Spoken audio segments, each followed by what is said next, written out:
بھارت پانی کو ہتھیار کے طور پر استعمال کرنے کی کوشش کر رہا ہے۔ عالمی ثالثی عدالت نے واضح کر دیا، بھارت یک طرفہ طور پر معاہدہ معطل یا ختم نہیں کر سکتا۔ وزیر اعظم شہباز شریف کا تقریب سے خطاب، کہا کہ دشمن کے ناپاک عزائم کو ناکام بنانا ہے، آبی ذخائر کی تعمیر ترجیحی بنیادوں پر مکمل کریں گے۔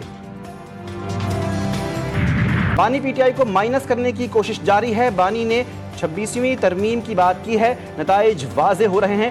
بانی کے ہمشیرہ علیمہ خان کے اڈیالہ جیل کے قریب میڈیا سے گفتگو، کہا کہ آج میری بہنوں کو 15 منٹ ملاقات کا وقت ملا، وکیل ظہیر عباس کو 1.5 منٹ ملاقات کی اجازت ملی، سلمان صفدر، سلمان اکرم راجہ، نیاز اللہ نیازی کو ملاقات کی اجازت نہیں ملی۔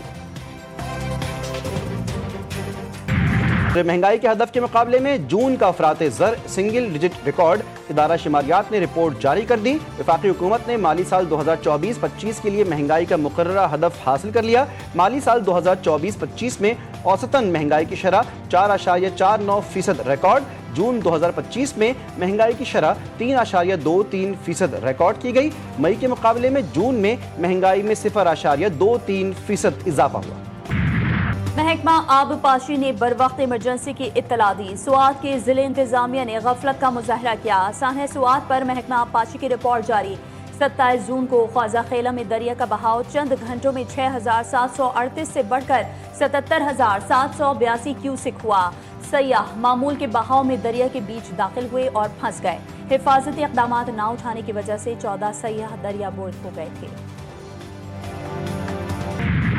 ملک بھر میں مانسون اپنے جوبن پر، کئی شہروں میں برسات سے موسم خوشگوار۔ جڑواں شہروں اسلام آباد اور راولپنڈی میں وقفے سے بارش، نالہ لئی بے قابو، پانی 15 فٹ پر آ گیا۔ رین ایمرجنسی نافذ، شہر میں سڑکوں پر پانی ہی پانی۔ واسا نے پری الرٹ جاری کر دیا۔ پنجاب کے مختلف علاقوں میں بادلوں کی گھن گرج، وزیر آباد سیالکوٹ میں موسلادھار بارش کے ساتھ ہی اندھیرا چھا گیا، متعدد فیڈرز ٹرپ کر گئے، کئی علاقے بجلی سے محروم۔ کراچی میں بادلوں کی آنکھ مچولی، صبح سویرے مختلف علاقوں میں بوندا باندی سے موسم خوشگوار ہو گیا۔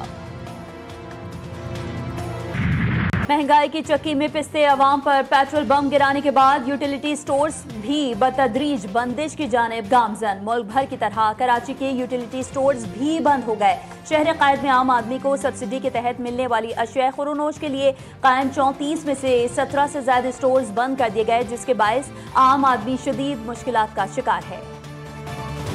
جس چیز میں عوام کی بھلائی ہوتی ہے نا، یہاں حکومت سب سے پہلے وہی ختم کرتی ہے، کیونکہ عوام کا وہ حساب ہے کہ کیڑے مکوڑوں کی طرح رون دینا۔ تھوڑا بہت اگر مل جاتا ہے یہاں سے عوام کو، غریب کو تھوڑی سی بچت مل جاتی ہے، آپ نے وہ بھی بند کر دی۔ حکومت نے مطلب غریبوں کی سہولت کی تھی، وہ بھی چھین لی۔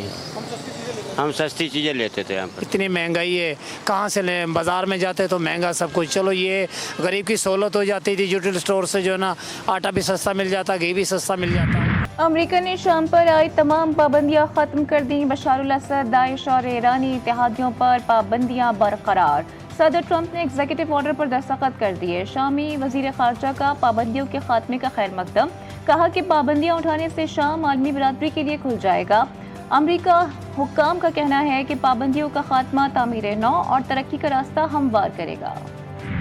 G7 ممالک کی ایران اور اسرائیل میں جنگ بندی کی مکمل حمایت، ایران کے جوہری پروگرام پر قابل تصدیق معاہدے کے لیے مذاکرات کی بحالی پر زور، ایران سے غیر ضروری یورینیم افزودگی بند کرنے کا مطالبہ۔ مشترکہ بیان میں کہا کہ ایران کو ایٹمی ہتھیار حاصل کرنے کی اجازت نہیں دی جا سکتی۔ مشرق وسطی میں امن قائم رکھنے کے لیے فریقین سے تحمل کی اپیل۔ غزہ میں اسرائیلی دہشت گردی جاری، اسرائیلی بمباری میں مزید 95 فلسطینی شہید، درجنوں زخمی۔ اسرائیلی افواج نے امدادی مراکز سمیت اسپتالوں، اسکولوں اور کیفے کو بھی نشانہ بنایا۔ صہیونی افواج کی جانب سے محفوظ مقامات اور پناہ گزین کیمپوں پر بھی حملے۔ امدادی مراکز پر حملوں میں شہداء کی تعداد 600 سے تجاوز کر گئی۔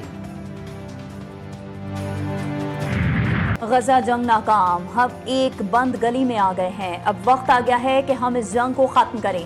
اسرائیل کے اپوزیشن رہنما یائر لاپیڈ نے اسرائیلی حکومت پر زور دیتے ہوئے کہا کہ غزہ میں جنگ بند کی جائے، یرغمالیوں کی واپسی کو ترجیحی بنیادوں پر یقینی بنایا جائے۔ اسرائیلی حکومت کو تنقید کا نشانہ بناتے ہوئے بولے، سربراہان کو معلوم ہونا چاہیے کہ اگر کوئی حکمت عملی کام نہ کرے تو اسے کب تبدیل کرنا چاہیے۔ اسرائیل نے مرد آباد کے نعرے لگانے والوں کو امریکہ کا ویزا نہیں ملے گا۔ امریکہ نے غزہ میں اسرائیلی مظالم کے خلاف آواز اٹھانے پر گلوکاروں کے ویزے بھی منسوخ کر دیے۔ گلیسٹنبری فیسٹیول میں غیر ملکی گلوکاروں نے اسرائیلی فوج کے خلاف نعرے لگائے، آزاد فلسطین کی آواز اٹھائی تھی۔ ترجمان امریکی محکمہ خارجہ ٹیمی بروس کہتی ہیں کہ جو غیر ملکی تشدد کی حمایت کرتے ہیں انہیں امریکی ویزا نہیں دیں گے۔ امریکہ ایک اور بڑی سیاسی تبدیلی کے دہانے پر، ٹرمپ اور مسک پھر مد مقابل۔ ایلون مسک کا نئی انتخابی جماعت بنانے کا عندیہ، اگر یہ غیر معقول اخراجاتی بل منظور ہوا تو اگلے ہی دن امریکہ پارٹی تشکیل دی جائے گی۔ ایکس پر اپنے بیان میں ایلون مسک کا کہنا تھا کہ امریکہ کو ڈیموکریٹ اور ریپبلکن کی مشترکہ اجارہ داری سے نجات دلانے کے لیے نئے متبادل کی ضرورت ہے۔ امریکی صدر نے ایلون مسک کے رد عمل میں کہا کہ مسک کو صدارتی مہم کی حمایت کرنے سے بہت پہلے یہ معلوم تھا کہ میں الیکٹرک گاڑیوں کے لازمی قانون کے سخت خلاف ہوں۔ یہ قانون مضحکہ خیز ہے۔ ایلون مسک شاید تاریخ میں سب سے زیادہ سبسڈی حاصل کرنے والا انسان ہے، اور اگر یہ سبسڈیز نہ ہوں تو اسے شاید اپنا کاروبار بند کرنا پڑ جائے اور واپس جنوبی افریقہ جانا پڑے۔